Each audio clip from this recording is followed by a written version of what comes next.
ఖమ్మం జిల్లా కుసుమంచిలోని పురాతన వేణుగోపాల స్వామి ఆలయంలో గుప్త నిధుల తవ్వకాలు కలకలం రేపాయి.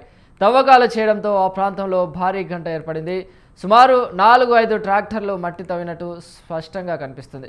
గత 3 రోజులుగా తవ్వకాలు జరుగుతుండగా ఆలయానికి సమీపంలో ఉన్న ఓ ఇంట్లోని యువకుడు గమనించి గ్రామస్తులతో కలిసి అక్కడికి వెళ్లేలోపే వారు పరారయ్యారు. తవ్వకాల్లో గుప్త నిధులు దొరికాయని గ్రామంలో ప్రచారం జరుగుతుంది.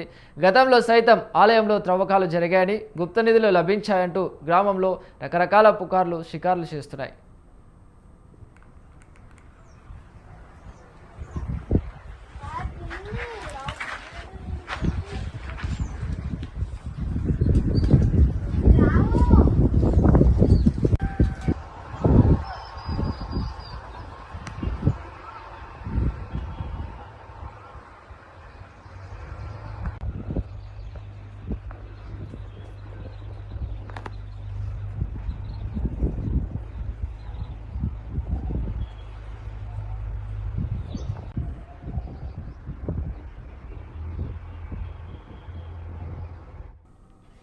ఖమ్మం జిల్లా కూసుమంచిలోని పురాతన వేణుగోపాల స్వామి ఆలయంలో గుప్త నిధుల తవ్వకాలు కలకలం రేపాయి.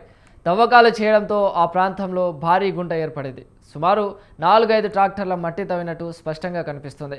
గత 3 రోజులుగా తవ్వకాలు జరుగుతుండగా ఆలయానికి సమీపంలో ఉన్న ఓ ఇంట్లోని యువకుడు అది గమనించి గ్రామస్తులతో కలిసి అక్కడికి వెళ్లేలోపే వారు పరారయ్యారు. త్రవ్వకాల్లో గుప్త నిధులు దొరికాయని గ్రామంలో ప్రచారం జరుగుతుంది. గతంలో సైతం ఆలయంలో ఇలాంటి త్రవ్వకాలు జరిగాయని, గుప్త నిధులు లభించాయంటూ గ్రామంలో రకరకాల పుకార్లు షికార్లు చేస్తున్నాయి.